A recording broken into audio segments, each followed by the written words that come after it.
from Hilonggo. Please subscribe And like. and share. Ayun, magandang araw, Luzon, Visayas at Mindanao. Ayan, nandito na naman siyempre ang inyong katropa para magbigay ng balita sa inyong lahat. Mahigit 1 bilyon ang ipinamahagi ni Pangulong Ferdinand Marcos Jr. sa mga kababayan natin magsasaka sa Palawan at Marinduque. Diba sinasabi ng mga DD-shit ay galit na daw ang mga taga Palawan kay PBBM. So yun po mga kababayan, hinatiran mismo ni PBBM ng tulong itong ating mga magsasaka sa Palawan at Marinduque. Alam nyo po mga kababayan, sa palagi hong ginagawa ng ating mahal na Pangulo na paghatid ng tulong sa mga kababayan natin katulad nito Palawan at Marinduque, meron pa ilan-ilan sa mga kababayan natin na nagagalit sa ginagawa ng ating mahal na Pangulo. Grabe daw ang korupsyon diyan, sabi nila. Sabi daw nila. Paano na lang kaya mga kababayan ang 7 trillion na inutang na hindi alam kung saan napunta? Oo, may mga project. Asa na yun? Natapos ba yun? Mga kababayan, natapos ba yun ang mga proyekto?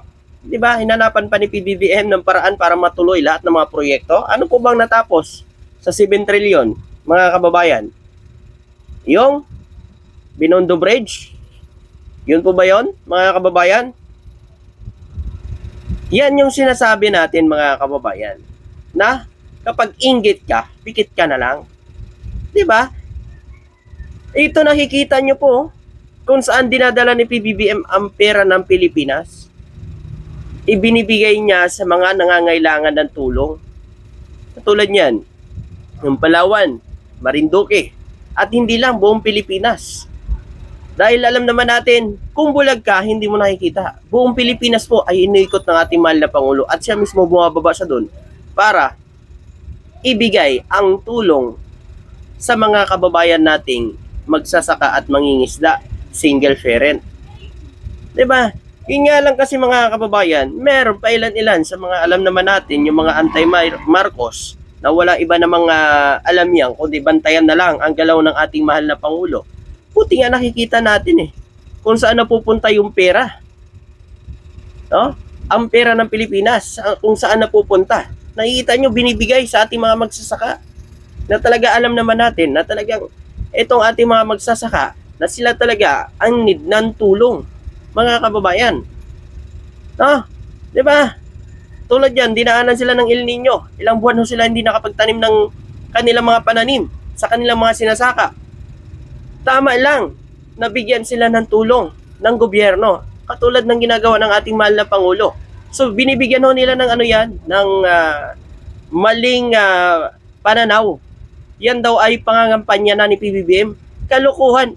Tatakbo pa ba si PBBM, mga kababayan? Tapos sa kanyang termino. Ang ginagawa niya na lang ngayon, ginagawa niya ang trabaho niya, maglingkod sa bayan. Diba? Nahanapan nila ngayon ng 20 pesos na kilo ng bigas. Ay ba? Mga kababayan, hindi humajikiro ang ating gobyerno para ibaba kagad sa 20 pesos per kilo. Biruin nyo mga kababayan, ang ginagawa ng ating mahal na Pangulo, alam niyo kung bakit? Inuuna niya ang mga magsasaka na matulungan. Kasi sila talaga ang makakapagtulong sa gobyerno para mababa natin ang presyo ng bigas. Kasi kung pababayaan natin yan, mas lalong lumala po ang presyo ng bigas kung pababayaan ng gobyerno ang ating mga magsasaka. Tulad yan mga kababayan, meron pa palang pautang ang gobyerno sa mga magsasaka para sa kanilang mga sinasaka. Pero yan siguro mga kababayan ay balik puhunan lang sa gobyerno. Wala nang tubo. Wala nang tubo yan mga kababayan. Balik puhunan na lang. Diba? Napakaganda ng tulong na ginagawa ngayon ng ating mahal na Pangulo. Kasi itong isa sa mga talaga ng ating mahal na Pangulo, matulungan itong ating mga magsasaka at maipababa ang presyo ng bigas. Yun ay pangarap ng ating mahal na Pangulo. Katulad ngayon, ang pangarap niya mga kababayan ay talagang ginagawa niya ang lahat para maibaba niya ang presyo ng bigas. Ang mga kababayan natin, mga magsasaka, ito ang ginibigay niyang tulong para tulong yan sa kanilang mga sinasaka. At tulad yan, nung nasa Cavite ho kami, ibawat may interview po namin ng mga magsasaka, ang sinasabi ho nila, ito po'y gagamitin namin sa aming mga sinasaka, pambili ng abono, binhi, napakalaking tulong na yan sa kanila, sabi nila. 'Di ba? So yung iba naman ay ibibili nila ng pagkain, ibibili ho nila ng gamot. 'Di ba? Ayaw nyo ba yan, mga kababayan? Na ang pera na mga tax natin ay napupunta sa mga tamang tao na talagang need talaga ng tulong. Ngayon, sasabihin nyo na naman, bakit sila lang pinipili?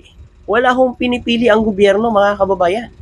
Bumaba ho dyan si PBBM, inabot ang tulong, hindi naman yan si PBBM ang pumili kung sino ang bibigyan. Bumaba ho dyan si PBBM, inabot niya na lang po. Kung may problema man po dyan sa inyo, sa barangay nyo na po yan. Hindi ho kay PBBM, mga kababayan. Kasi hindi naman yung PBBM, pagbigay ni PBBM, ang alam ni PBBM, ikaw ay magsasaka, ikaw ay mangingisda. Diba? Pagbigay ni PBBM sa iyo, yun lang ang nasa isip ng ating mahal na Pangulo. Ikaw ay magsasaka, ikaw ay mangingisda. Diba? Ikaw ay single parent. Diba? Yan lang ang isip ng ating mahal na Pangulo. Hindi niya naman alam kung ikaw ba mayaman ka, mahirap ka o ano. Diba? Ang problema, kung ganun ang senaryo sa barangay ninyo, ay problema sa barangay nyo, mga kababayan. Hindi na yan sa ating mahal na Pangulo. Pero itong mga anti-Marcos, mga alam nyo na, mga sinong mga yan, gusto nila palagi isisina na lang sa ating mahal na Pangulo. Kasi nga, mga kababayan, sa mga ganyang nila, gusto kasi nila dyan, mga kababayan, pabagsakin na lang talaga, pabagsakin ng ating gobyerno, si Pangulong Ferdinand Marcos Jr. Tulad yan, magandang adikain ng ating mahal na Pangulo, kung ano-ano na lang, paninira ang ginagawa nila. Kung talaga sila ay maka-Pilipino, mga kababayan, hindi na dapat nila sinisiraan ng gobyerno eh. Kasi alam nyo, kung sinisiraan nyo po ang isang tao, lalo na ang pinakamataas na opisyal dito sa bansa, lalo ang ating mahal na Pangulo, ay kasama ka rin sa sinisira mo ang buong Pilipinas. Isa ka na rin doon. No? Tulad yung mga pro-China, yan na naman ang madalas magsira sa ating mahal na Pangulo kasi nga, gusto nila yan, mapalitan ng ating mahal na Pangulo. Diba? Kasi nga, siguro mga kababayan, nakikita nila, maganda ang pananalakad ng ating mahal na Pangulo, naiinggit sila. Hindi nga, mga kababayan, kaya gusto nilang palitan. Kasi nga, mga kababayan, yung past administrasyon, baka mamaya may tinatagong kabastugan na unti-unti na naungkat. Una pa lang, si Harry Roque, sa Pugo. Ano na nangyayari ngayon, mga kababayan? Diba? So yan, unti-unti na yan. No? So ito, babasahin ko lang po nakatanggap ang mga magsasaka at mangingisda na apektado ng El Nino sa Palawan at Marinduque. Ang kabuuan naman ay 952,660 million na tulong, financial serbisyo, tulong sa pautang mula sa pamahalaan ni Pangulong Ferdinand Marcos Jr. O, di ba? May pautang pa, no? Ang pamahalaan ni Pangulong Ferdinand Marcos Jr. para sa mga mangingisda at ating mga magsasaka. Diba? Ayaw nila yan, mga kababayan. Ayaw po nilang makakita na ginagawa ng ating gobyerno na ganyan. Bakit daw puro ayuda? Di ba nga nasalanta tayo ng El Nino? Maraming kababayan natin na apektuhan ng El Nino. Kung itigil yan ng ating mahal na Pangulo, ano sasabihin ng iba sa ating gobyerno? Diba? Pinipili lang ang lugar na pupuntahan niya. Kasi lagi ko sinasabi ng mga anti-Marcos na puro ayuda daw ginagawa ni PBBM. Kasi hindi naman nila nakikita eh. Kahit na mamahagi ng tulong yan si PBBM, tuloy-tuloy ang proyekto. Ang dami niyang proyekto dito sa bansang Pilipinas. Nga lang, hindi nakikita nila yon. Tulad yan, mga kababayan, dam sa Iloilo. Nag-inaugurasyon na doon, mga kababayan, tapos na. Hindi pa rin sila naniniwala doon.